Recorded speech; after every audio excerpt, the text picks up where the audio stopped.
मज़ार है हज़रत औरंगज़ेब आलमगीर रहमतुल्लाह अलैह की है।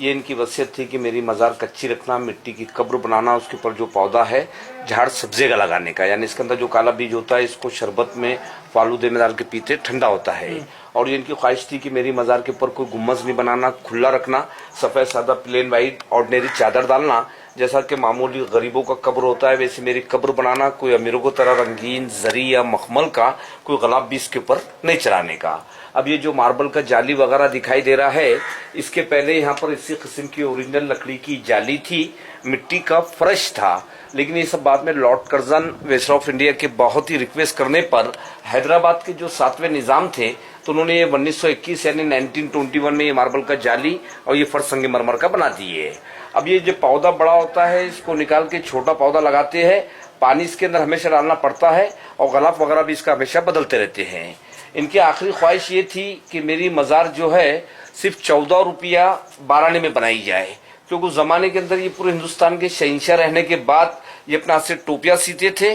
कुरान शरीफ की नकल करते थे ये। तो उस जमाने में कुरान शरीफ की लिखाई का इनके पास 350 रुपया बैलेंस था, लेकिन इन्होंने कहा था कि वो 350 रुपये भी मेरी मज़ार में नहीं लगाना, क्योंकि हो सकता है कि भाई मैं भी एक इंसान हूँ, मुझसे कुरान शरीफ लिखने में अगर कुछ भी ज़ेर या ज़बर में गलती हुआ होगा तो उसका जवाब अल्लाह तबारक ताला के पास देना पड़ेगा। इसलिए सब पैसा उन्होंने गरीबों में और फ़कीरों में तकसीम कर दिए थे। और जो टोपी सिलाई का 14 रुपया 12 आना इनके पास बैलेंस था, तो उन्होंने अपने बड़े फर्जन को बुला के ये वसीयत किए थे कि चाहे मेरी मज़ार कैसी भी बने उसी पैसे में मेरी मज़ार बनाना, कोई हुकूमत का पैसे इसके अंदर नहीं लगाने का।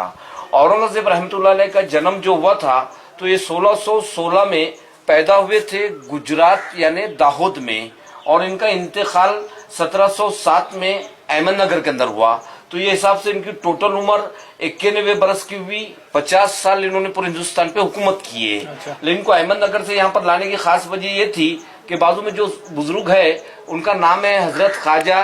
सैयद ज़ैनुद्दीन चिश्ती रहमतुल्लाह अलैह। ये औरंगज़ेब रहमतुल्लाह अलैह जिस टाइम जिंदा थे तो ये बुजुर्ग को पर्दा फरमा के 400 साल का जमाना हो गया था, लेकिन औरंगज़ेब साहब अपने दौरे हुकूमत में जब भी औरंगाबाद आते थे तो इन बुजुर्ग की मज़ार पे हाजिरी देते थे, तो उनको यहाँ पर एक दिली सुकून मिलता था। इसके लिए औरंगज़ेब ने इनको अपने गैबाना उस्ताद यानी पीर माने थे। सामने जो मार्बल का टूम है उसमें औरंगज़ेब साहब के बड़े फर्जंद है मोहम्मद आजम शाह की बीवी है आसिया बानो, जिन्होंने अपनी माँ की याद में बेबी का मकबरा औरंगाबाद में तामीर करवाए। अब ये सामने बोर्ड पे लिखा है हुवल हय्युल क़य्यूम,